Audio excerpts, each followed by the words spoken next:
Hello दोस्तों, आप सभी का स्वागत है आपके अपने चैनल मल्टीपल स्टडी पॉइंट में। तो दोस्तों, मैं आपको इस वीडियो में बीएससी फर्स्ट सेमेस्टर में केमिस्ट्री का क्या सिलेबस होता है उसके बारे में डिस्कस करूंगा। तो पहले मैं आपको बता दूं कि बीएससी फर्स्ट सेमेस्टर में आपका बस दो ही पेपर होते हैं, इनऑर्गेनिक केमिस्ट्री और ऑर्गेनिक केमिस्ट्री। तो जो इनऑर्गेनिक केमिस्ट्री में होता है इसमें भी 4 यूनिट होते हैं और ऑर्गेनिक केमिस्ट्री में भी 4 यूनिट होता है। तो हम लोग यूनिट वाइज बात करेंगे। अगर इनऑर्गेनिक केमिस्ट्री की बात करें तो इनऑर्गेनिक केमिस्ट्री में पहली यूनिट में कितने चैप्टर होते हैं उसके बारे में भी डिस्कस कर लेते हैं। तो ये देखिए हम लोग का इनऑर्गेनिक पेपर है। इसमें जो यूनिट फर्स्ट है इसमें दो तरह के चैप्टर हैं। एक एटॉमिक स्ट्रक्चर के बारे में हमें पढ़ना है और दूसरा पीरियोडिक प्रॉपर्टीज़ के बारे में पढ़ना है कि जो भी पीरियोडिक प्रॉपर्टीज़ होती है जैसे कि एटॉमिक रेडियाई हो गया, आयोनाइजेशन एनर्जी हो गया, इलेक्ट्रॉन एफिनिटी हो गया, इलेक्ट्रोनिगेटिविटी हो गया, ये सब क्या होते हैं पीरियोडिक प्रॉपर्टीज़ में आते हैं। और एटॉमिक स्ट्रक्चर की बात करें तो अफबाव हो गया, पॉली एक्सक्लूजन हो गया। अगर बात करें significance of Sai and Sai square, this most important जो श्रोडिंगर वेव इक्वेशन है ये बहुत ही ज़्यादा इंपॉर्टेंट है। हुन्स लॉ हो गया आपका, इफेक्टिव न्यूक्लियर चार्ज हो गया, ये सब चीज़ें आपकी पूछी जाती हैं यूनिट फर्स्ट में बात करें तो। अगर बात करते हैं इसी इनऑर्गेनिक के यूनिट टू की, तो इसमें जो होता है जो चैप्टर होता है वो होता है केमिकल बॉन्डिंग। केमिकल बॉन्डिंग की बात करें तो आप 11th क्लास में केमिकल बॉन्डिंग पढ़े होंगे, वही टॉपिक यहाँ पे रिपीट हुआ है। अगर बात करें तो इसको आप डीपली पढ़ोगे तो इसमें जो पहला पॉइंट आता होता है कोवैलेंट बॉन्ड के बारे में। तो मतलब कोवैलेंट बॉन्ड के बारे में आप बहुत ही अच्छे से पढ़ना पड़ेगा और बहुत ही डीपली पढ़ना पड़ेगा। दूसरा आता है आयनिक सॉलिड्स। इस आयनिक सॉलिड्स में आपको स्टार्टिंग से लेकर लास्ट तक के सारे टॉपिक जो भी अंदर तक होंगे, मतलब कहने का मतलब ये है कि एकदम डीपली आपको पढ़ना है। और तीसरा होता है वीक इंटरेक्शन में आपको दो पॉइंटें पढ़ने हैं। पहला है हाइड्रोजन बॉन्डिंग एंड दूसरा है वंडरवॉल फोर्सेस। ये आपके सेकेंड यूनिट की बात हुई थी। अगर हम लोग थर्ड यूनिट की बात करें तो थर्ड यूनिट में हम लोग को एस ब्लॉक एलिमेंट पढ़ना है। आपको जो अल्कली मेटल और अल्कलाइन मेटल होता है, जो आपके ये एस ब्लॉक होते हैं, जो दो ग्रुप होते हैं ये एस ब्लॉक एलिमेंट होते हैं। तो इनके बारे में पढ़ना है, इनके फंक्शन के बारे में पढ़ना है, इनके रिलेशन के बारे में पढ़ना है, डायगोनल रिलेशन क्या होता है, इन सब चीज़ों के बारे में पढ़ना होता है एस ब्लॉक एलिमेंट में। और नोबेल गैसेस आपको पता होगा, नोबेल गैसेस के बारे में पढ़ना है आपको यूनिट थर्ड में। तो इसमें आपके दो चैप्टर हैं, एस ब्लॉक एलिमेंट और chemistry of the noble gases. ठीक है। अगर हम यहाँ पे यूनिट फोर्थ की बात करें तो यूनिट फोर्थ में सबसे इजी होता है एस ब्लॉक एलिमेंट। ठीक है, एस ब्लॉक एलिमेंट, सॉरी बच्चों, पी ब्लॉक एलिमेंट। तो यूनिट हमें फोर्थ में पी ब्लॉक एलिमेंट के बारे में पूरे अच्छे से पढ़ना है। इसमें क्या पढ़ना होता है कि जो भी एलिमेंट होता है 13 और 17 एलिमेंट देखिए यहाँ पे। अब ग्रुप की बात करें 13 to 16, इन सब के बारे में हमें इसमें अध्ययन करना है। इसमें ये फ्लोरोकार्बन्स के बारे में, सिलिकेट्स के बारे में, इन सब का स्ट्रक्चर बहुत ज़्यादा पूछा जाता है। टेट्रा सल्फर की बात करें, टेट्रा नाइट्राइड की बात करें, तो ये सब चीज़ें आपको बहुत ही ज़्यादा इंपॉर्टेंट है। अगर आपको इन सब से रिलेटेड कोई भी टॉपिक नहीं मिल रहा है यूट्यूब पे, तो आपको किसी भी टॉपिक पे वीडियो चाहिए तो आप वो टॉपिक इस वीडियो के कमेंट बॉक्स में कर सकते हैं। हम आपको वो वीडियो जल्द से जल्द प्रोवाइड कर देंगे। अगर बात करें सेकेंड पेपर का ऑर्गेनिक केमिस्ट्री का, तो इसमें भी 4 यूनिट होते हैं। तो पहले यूनिट की बात करें तो पहले यूनिट में आपको कम से कम थर्ड चैप्टर है। पहला चैप्टर क्या है, स्ट्रक्चर एंड बॉन्डिंग। हमें स्ट्रक्चर एंड बॉन्डिंग के बारे में पढ़ना है, क्या स्ट्रक्चर होता है, क्या बॉन्डिंग होता है, इन सब चीज़ों के बारे में पढ़ना है।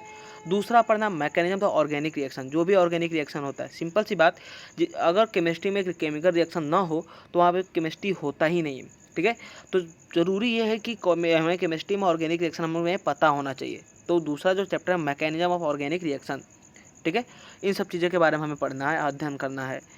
सब्स्टिट्यूशन रिएक्शन आ गया, इलेक्ट्रोफिलिक, ये सब चीज़ें आपके बहुत ज़्यादा इंपॉर्टेंट है। अब अल्कलाइंस एंड साइक्लो एल्केन्स। अल्कलाइंस में तो आपको पता है अल्काइंस क्या होता है। एल्केन की बात करें जिसमें आपके एल्केन एल्काइन, तो इसमें हमें अल्काइंस की बात हुआ है। और साइक्लो एल्काइंस की बात हुआ है, इसमें कार्बोक्सिलिक एसिड की बात होगा, इसमें नॉमेनक्लेचर की बात होगा, जो भी साइक्लो एल्केन्स का नॉमेनक्लेचर हम लोग कैसे करेंगे, ये सब चीज़ें बहुत ही इंपॉर्टेंट है आपके। तो ये जो 3 चैप्टर है आपके, ये यूनिट फर्स्ट में आते हैं। अगर यूनिट सेकंड की बात करें तो इसमें हम लोग का stereochemistry of organic chemistry. Stereochemistry बहुत ही मतलब, कहने का मतलब एक तरह से बहुत टेक्निकल है। आप अगर कहीं कोचिंग करो या इंस्टीट्यूट में जाओ या किसी भी टॉपिक का आपको वीडियो नहीं मिलता, तो मैं वही बात आपको रिपीट करता हूँ कि आप हमें कमेंट बॉक्स में मैसेज कर सकते हैं। तो स्टीरियोकेमिस्ट्री ऑफ ऑर्गेनिक कंपाउंड बहुत ही मज़ेदार चैप्टर है। अगर आप इसको पढ़ना चाहो तो बहुत इंटरेस्टिंग चैप्टर आपको लगेगा ये। क्लियर है। अब अगर इसी में बात करें यूनिट थर्ड की, तो यूनिट थर्ड में आपका एक देखिए यहाँ पे चैप्टर है एल्केन्स, साइक्लो एल्केन्स। अभी देखिए यूनिट फर्स्ट में हम लोग क्या है एल्केन्स पढ़े थे, अब इसमें हमें एल्केन्स के बारे में पढ़ना है, डाइन्स के बारे में पढ़ना है, एल्काइंस के बारे में पढ़ना है। ठीक, कहने का मतलब क्या है, यहाँ पे देखिए आप अगर इंटर क्लास में गए होंगे तो आप चैप्टर पढ़े होंगे एल्केन्स, एल्किन्स और एल्काइंस 3 पढ़े होंगे। देखिए एल्केन को अलग यूनिट में डाल दिया और एल्कीन और एल्काइन को एक यूनिट मतलब यूनिट नंबर 3 में डाल दिया।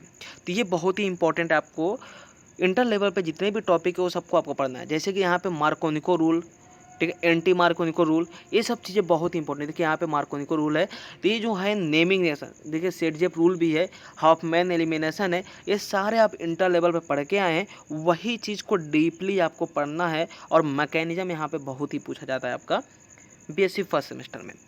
अगर बात करें यूनिट 4 की, तो यूनिट 4 में यहाँ पे भी आपके चैप्टर हैं एरिन्स एंड एरोमेटिसिटी। यहाँ पे पहला चैप्टर हो गया आपका एरिन्स और एरोमेटिसिटी। ये चीज़ें आपके लिए बहुत ही ज़्यादा इंपॉर्टेंट है बच्चों। ओके, तो यहाँ पर अगर हम लोग बात करें तो यहाँ पे एक और चैप्टर है एल्काइल और एराइल हैलाइड।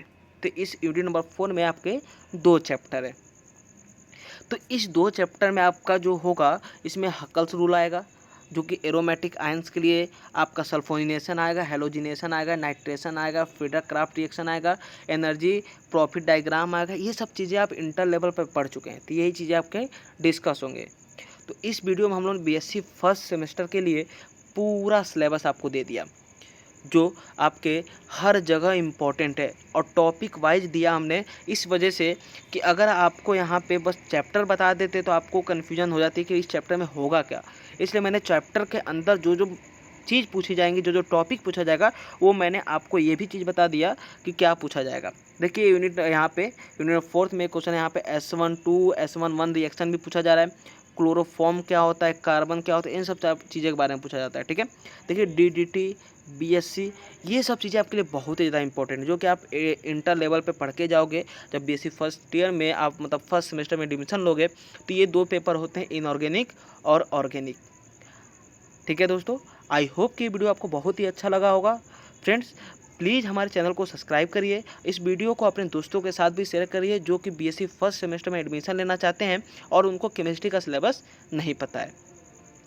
तो नेक्स्ट वीडियो में पुनः मिलते हैं। Love you all, stay safe and take care दोस्तों।